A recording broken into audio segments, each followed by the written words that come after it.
Ukitoka nyumbani na kigari chako mwenyewe unakwenda kazini posta, unakuta jirani zako kituo cha daladala wanasubiri gari, wanapigwa na mvua, unatakiwa ufanyaje?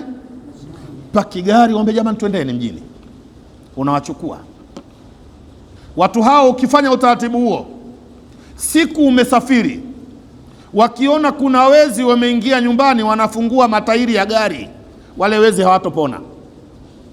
Wezi hawaponi, maana jirani wanahesabu hiyo gari ni yao, lazima waitetee, si wanashiriki kuitumia bwana.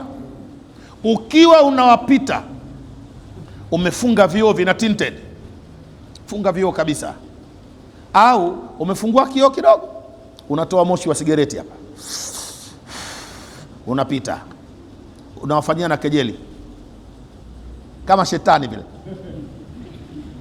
Siku wakimuona mwizi anafungua kioo cha gari, watamsaidia mbinu. Sikiliza, njoo saa fulani, huyu anakuwa kalala huyu. Ndio maana ya zaka. Inatolewaje? Kuna watu kaweka Mwenyezi Mungu wanaitwa amiluna alaiha, watumishi wa zaka. Zaka ina wafanyakazi wake, wale wanaojua kiwango kinachotakiwa kutolewa, sio? Na hao ndo watakuja kukupigia thamani, evaluation. Wakipiga thamani, wao pia wana jukumu la kupeleka kwa wanaostahiki kupewa. Kuna watu makundi 8 amewachagua Mungu wapewe zaka, sio kila mtu. We mwenye mali yako kama huwajui, utafanyiwa na hawa. Katika hao mafungu ya watu 8 wanaopewa zaka, fungu moja la watu ni hawa wafanyakazi. Hawa watumishi nao wape. Jamani, usimpe mtu kazi ya pesa alafu naye hapati, utakuwa uzioni zote, naye mpe. Unanielewa baba? Mwisho na sio kwa umuhimu, nilikuwa nasomesha Qur'ani msikiti wa Lindi hapa Kariakoo, nafundisha tafsiri. Akaja bwana mmoja Msomali mwezi wa Ramadhani kama hivi, akaniletea bahasha 2. Akanambia, Shekhe, bahasha hizi ni zaka ya mali yangu, nataka ukawape wanaostahiki, lakini na bahasha nyingine ni ya kwako, na wewe utachukua bahasha moja ya kwako. Sawa, sikushughulika na hayo, niko darasani, sio? Kafundisha. Baada ya darasa nikaenda kwenye gari yangu, sasa nakagua zile bahasha. Ile bahasha ninotakiwa nikagawe imetuna hivi, imetuna vizuri tu. Ile bahasha yangu mimi nyembamba, yani kama hamna kitu. Nikasema huu mtihani huu.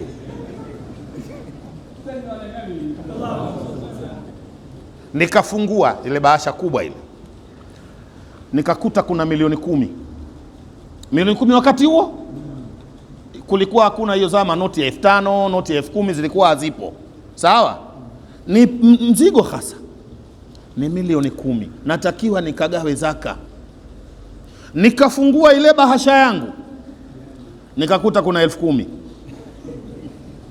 Wallahi, yani milioni 10 nikagawe, 10,000 zangu.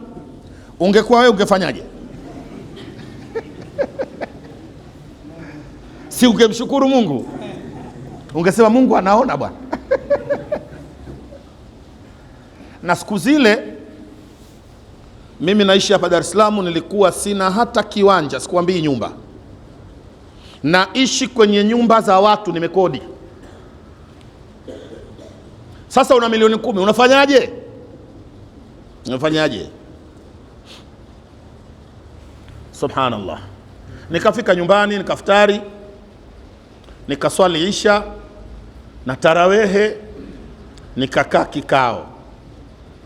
Hicho kikao ni mimi na moyo wangu, na kuna mjumbe mwingine alihudhuria na hatujamwita, naye alihudhuria. Shetani alihudhuria kwenye kikao, Bilisi.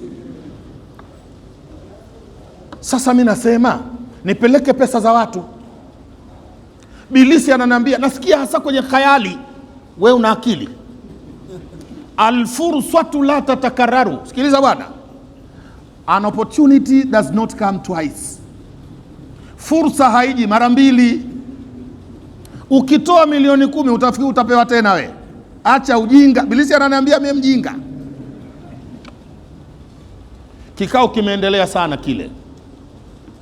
Mwisho yakatoka maamuzi, na maamuzi niliyatoa mimi kwa msaada wake Mwenyezi Mungu.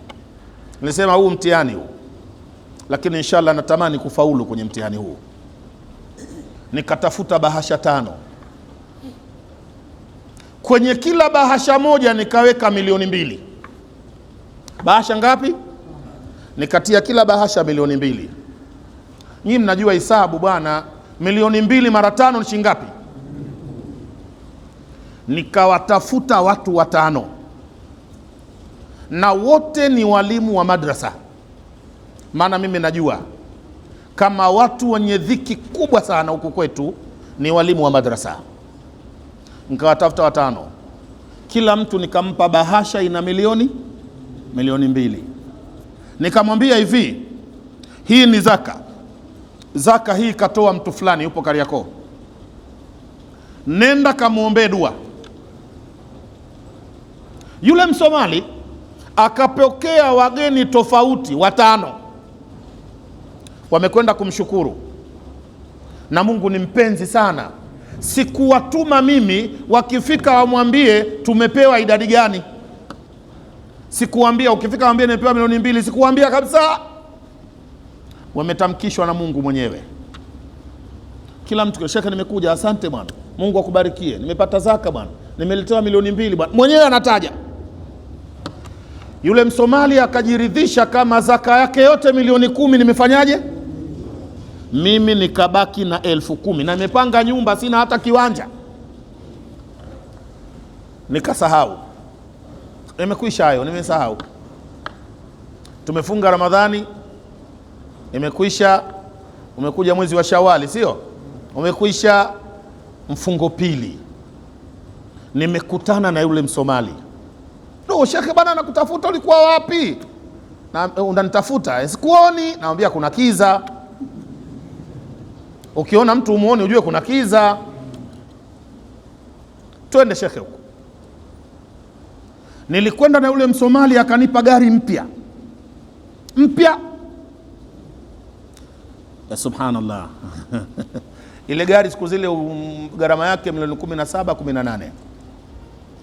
Nimeridhika na 10,000, nimepata milioni 10, sio mnanielewa? 18 milioni. Hakutosheka. Siku nyingine alinipa milioni 20 pesa taslim. Ule uaminifu niloufanya umenisaidia, umenidhuru. Allahumma faqihna fi din waftah alaina futuha al-arifin warzuqna ilma al-anbiya'i wal mursalin. Allahumma ij'alna min al-ulama'i al-amilin wal awliya'i as-salihin al-a'immati al-mahdiyyin al-qa'imin bihifdhi namusi ad-din birahmatika ya arhamar rahimin. Wa sallallahu ala sayyidina Muhammad wa ala alihi wa sahbihi wa sallam walhamdulillahi rabbil alamin.